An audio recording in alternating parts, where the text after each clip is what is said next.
namely we're not this body. Similarly, if one is not guided by Paramatma, if we're acting outside of devotional service, if Krishna is not giving us the intelligence how to perform devotional service, then he gives us intelligence how to engage in materialistic life, material activities. And if we're not striving, if we haven't developed an intense desire to become conscious of Krishna, then the result is that we're developing desires to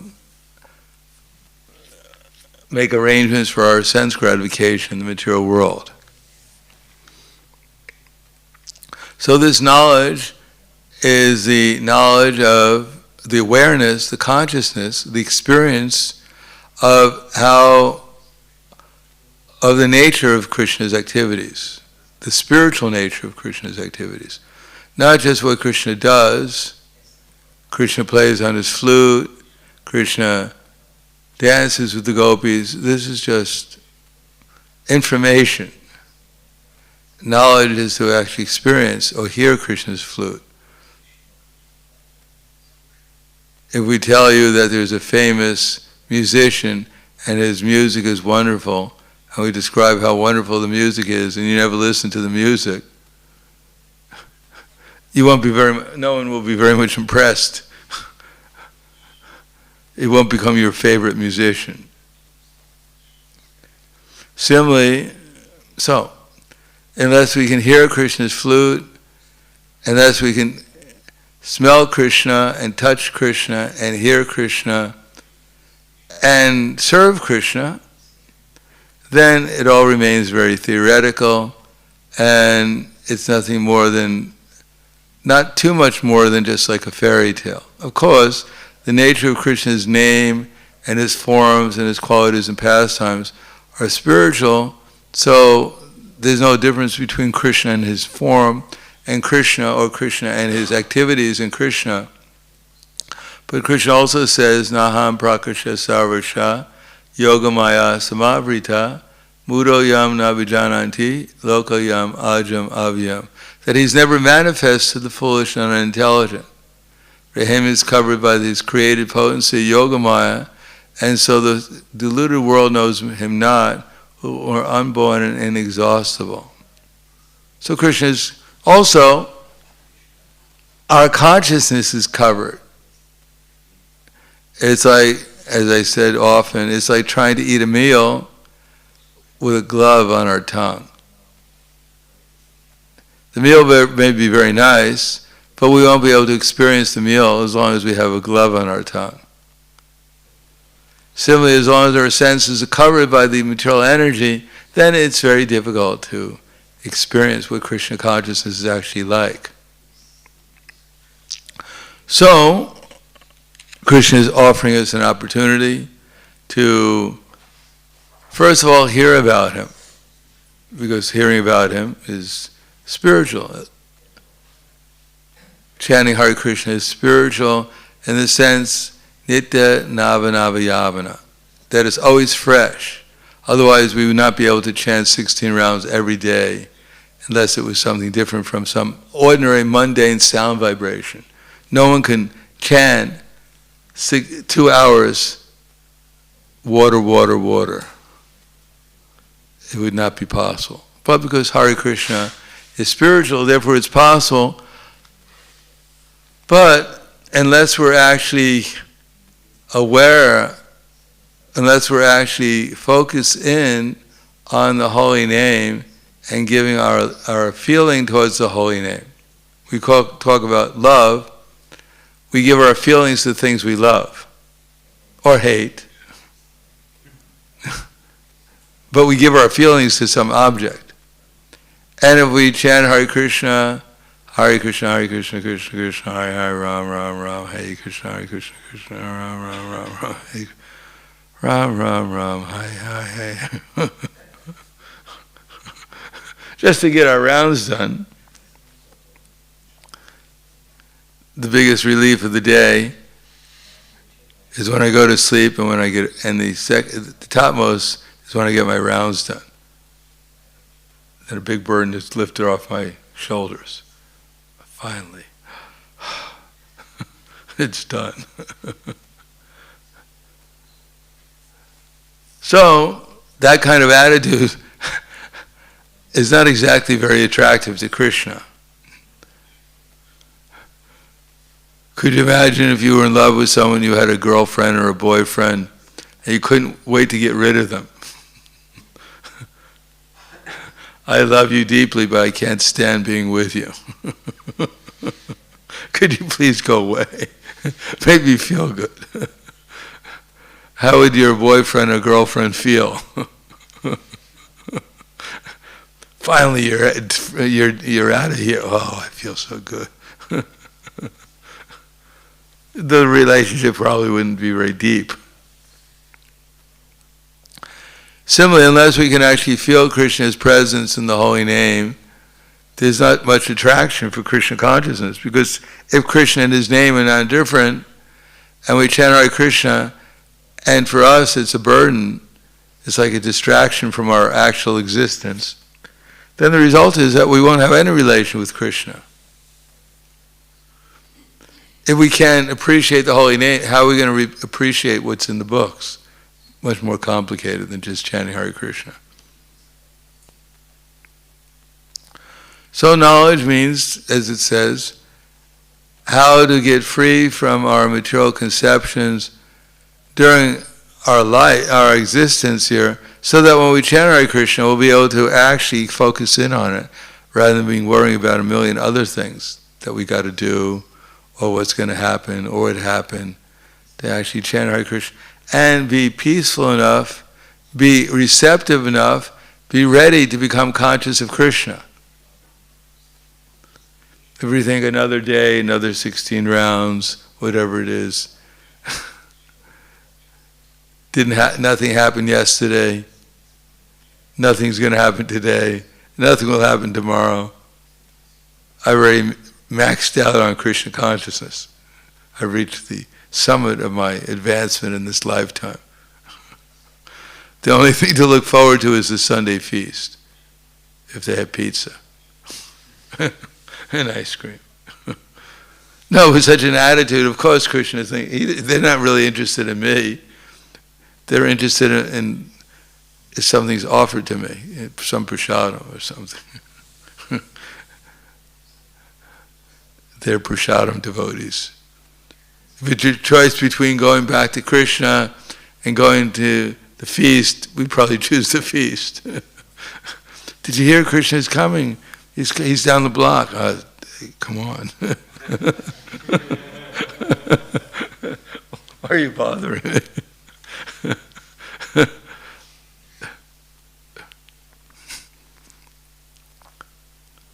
So knowledge means to actually become aware of Krishna and to do what's necessary so that our awareness of Krishna increases. That's why in the temple we have that's why Krishna so kindly comes as the deities, to give us a chance to serve him, to see him, and to serve him, take his prasadam, and similarly he's come in the form of these different pictures, paintings. So we have something to think about, someone to serve, someone to be aspired to.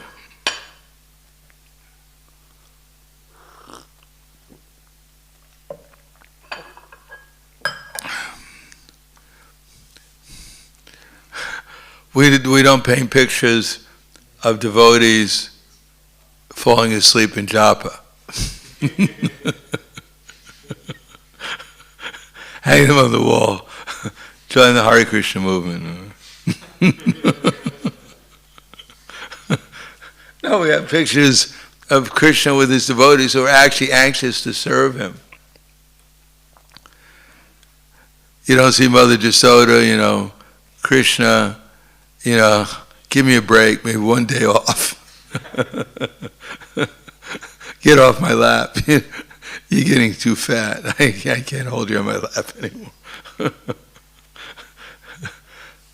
No, all these pictures of devotees, they're actually anxious to serve Krishna.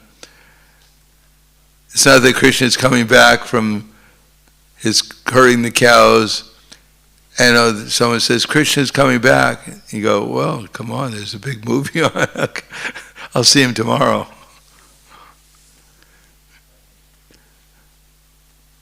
No, actually the whole thing is feeling separation, the intensity of the love and affection and the service that the devotees render is such that when Krishna's not there, they're thinking about meeting Krishna. And when Krishna is coming, how joyful they are to actually reunite with Krishna. So they have an opportunity to serve Krishna. Not that Krishna is coming home, my God, we forgot to cook for him today. Maybe we can cook up some pasta for him. It shouldn't take too long.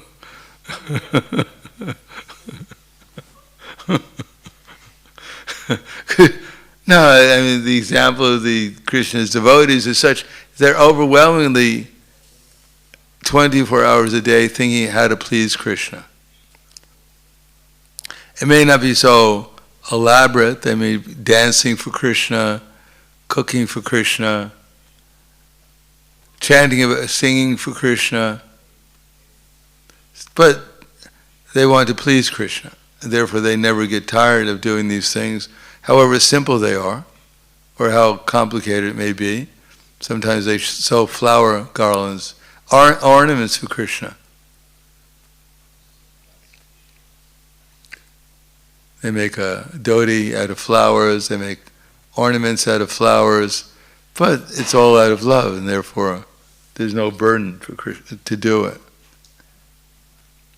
And when Krishna's coming back, they all run out to see him, not because they feel there'd be social pressure on them. Aren't you going to go out and see Krishna? Are you in Maya?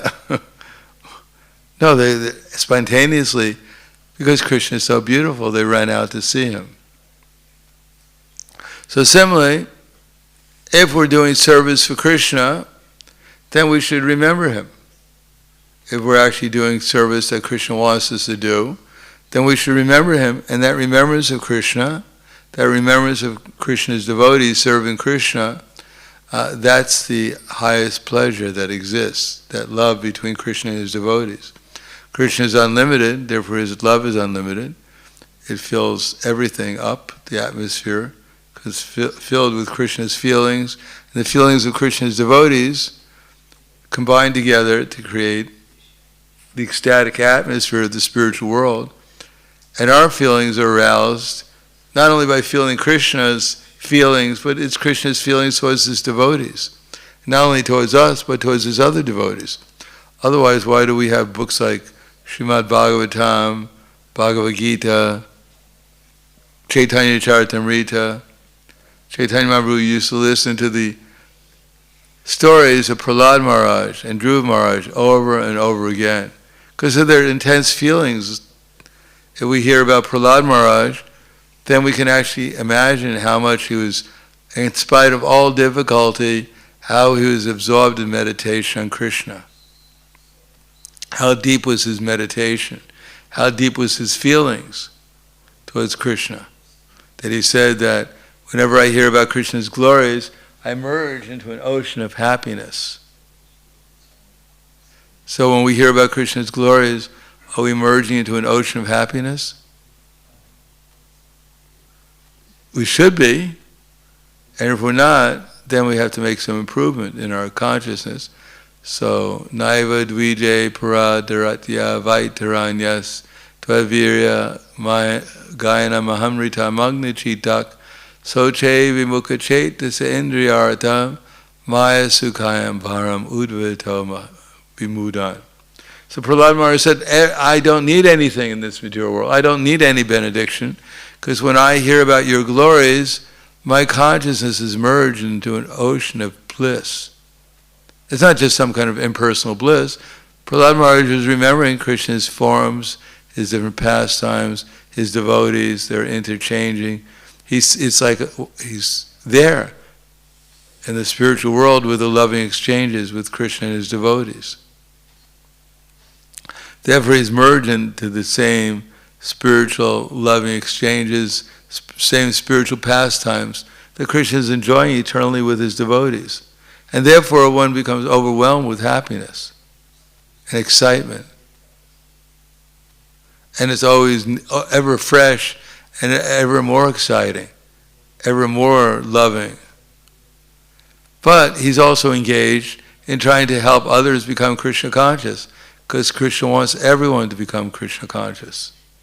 And therefore, he has the same feelings of compassion to those who aren't Krishna conscious, or are necessarily diverted, distracted by so many other ideas of materialistic life, that somehow or another there is no Krishna, there is no spiritual world, we got to make arrangements for sense gratification. That's the highest happiness that exists. The same happiness that exists for the animals, that's the highest existence for a human being. And therefore Prahlad Maharaj laments that human beings are wasting their lives, because instead of actually focusing their mind on Krishna, they're doing everything to focus their minds on satisfying the same thing over and over again. It doesn't yield ultimate pleasure or happiness that one can experience by focusing the mind upon Krishna. So that's called knowledge, jnana. And this world knows the sublime and pure as transcendental knowledge. Such knowledge is the mature fruit of all mysticism. So avidya is the root cause of our suffering in the material existence. Avidya means that we've forgotten Krishna, we've forgotten who we are, we've forgotten what reality is, and therefore we're absorbed in this false ego, the service to our gross and subtle material senses. And because of that, we're just overwhelmed by attachments and aversions. And because of those attachments and aversions, we're always absorbed in fear and anxiety about the future. Therefore, hearing about Krishna means to remember Krishna. And remembering Krishna means to see Krishna, how Krishna is working in this world, to help others, to help us remember him, to become Sharanagati, accept things favorable for him, reject things unfavorable, develop the realization that Krishna can protect us, Krishna can maintain us, to have no interest outside of Krishna's interest, to always feel oneself to be without Krishna's mercy that we cannot do anything.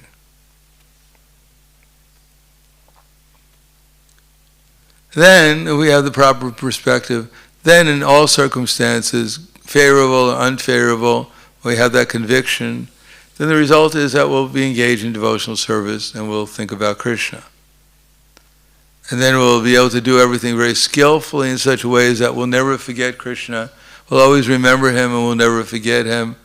And then in Krishna's association, then we'll develop the sublime characteristics of a pure devotee, the character of a pure devotee. Then we'll actually feel something called compassion for others who are not Krishna conscious. If we actually become Krishna conscious, then we'll be able to feel compassion for those who aren't. But when we're in the material existence, we only become compassionate for those. When our belly is filled, then we may feel compassion for those who don't have filled bellies. That's the extent of our compassion.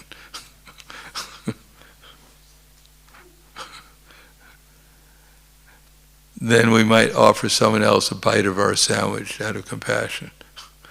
That's our highest level of compassion, material existence.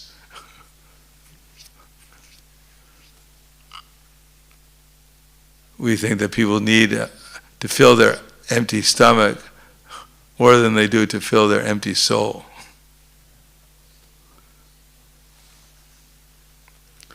Therefore, we'll spend our time feeding our children, feeding our family, feeding our friends. It's called the Sunday feast. And as far as feeding the soul, we don't believe that there's a soul, so why should we feed it? what to speak of a Supreme Soul, to feed it with. So that's why we have to hear about Krishna. We have to try to understand.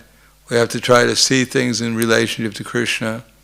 We have to develop the conviction that actually the goal of life is to become Krishna conscious.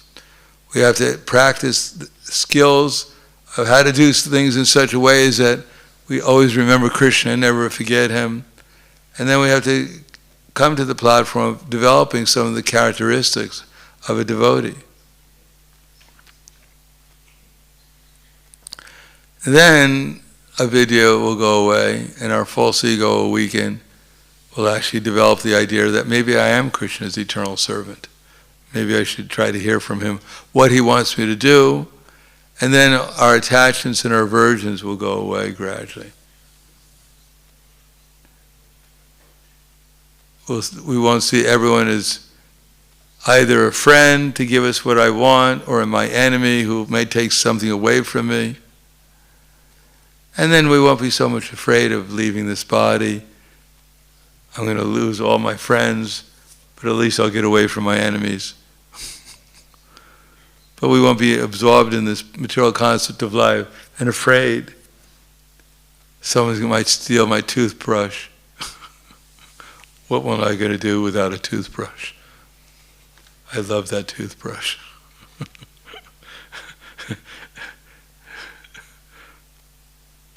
Life is dangerous without a toothbrush.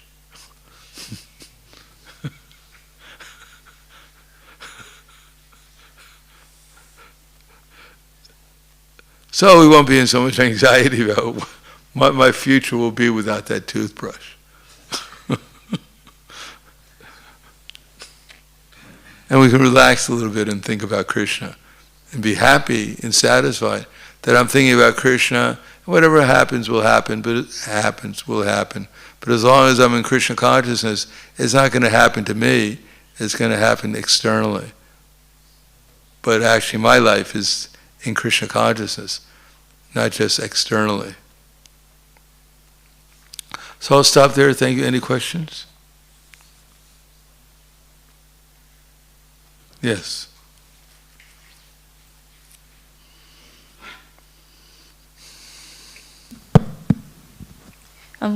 Gurudev, can you explain this in Krishna book, in this chapter, Krishna pleases his devotees? So it says Kubja represents the Bhu Shakti potency of Krishna, just as Srimati Radharani represents his Chit Shakti potency, this Bhu Shakti. Bhu Shakti, materialistic. Well, Kubja was almost a pure devotee, but she had materialistic desires. Therefore, I think in her past lifetime, in her past lifetime she was Surpanaka, and before that, and before that she was Bali Maharaj's sister or daughter. So she represents the quality of, she wanted to serve Krishna, but she had some material desires too. She wanted to enjoy Krishna. So that desire to enjoy is materialistic. That's what material is, that we want to enjoy Krishna, or Krishna's energies. But at the same time she had some desire to enjoy with Krishna. Therefore she's not on the level of the gopis, because she wasn't on the level of having a pure spiritual body with no material desires. She had a desire to serve Krishna, but with her material senses. Therefore that's the type of Shakti, or the type of energy that she was absorbed in, was not Ladini Shakti. When one becomes absorbed in simply serving under the internal energy of Krishna, then one is under the Ladini Shakti energy in service to Krishna. But if one is not absorbed in that selfless service attitude and has some desire, then there's some element of the material energy in there also. It's mixed devotion.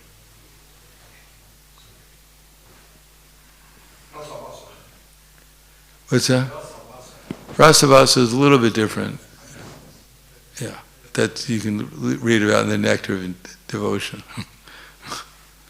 Rasavasa is, usually it means incomplete, can mean incomplete combination of the different types of bhavas. Sattvika bhava, anubhava, vibhava, and vyabhichari bhakta bhava. So it's incomplete, it's incomplete or incompatible combination of these different rasas or bhavas. So all those devotees, for example, mentioned in Bhagavatam, which they wanted to serve Krishna but had some material desire, so they all represent the Bhu-Shakti potency? Not necessarily. Krishna has many different energies. Bhu-Shakti could be that combination. I'm not really so sure because I've not really dealt with it, but it could be a combination on the Madhurya Rasa, particularly when it's mixed with a desire for sense gratification. I don't know if the cowherd boys have Bhu-Shakti. It's usually the conjugal relationship.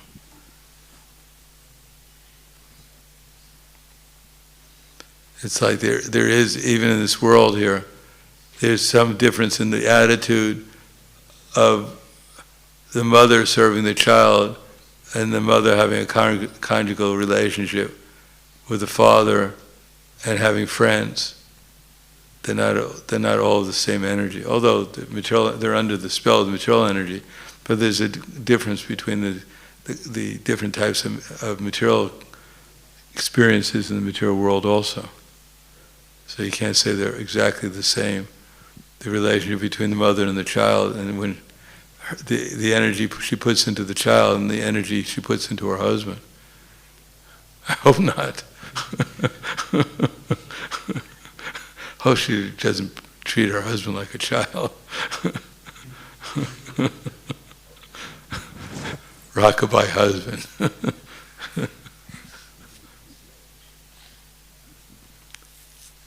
Anything else? Thank you very much. Grantaraj Khwala, Grantaraj Srimad Bhagavatam Ki Jai, Bhagavad Gita Ki Jai, Srila Prabhupada Ki Jai, Gaur Premanande.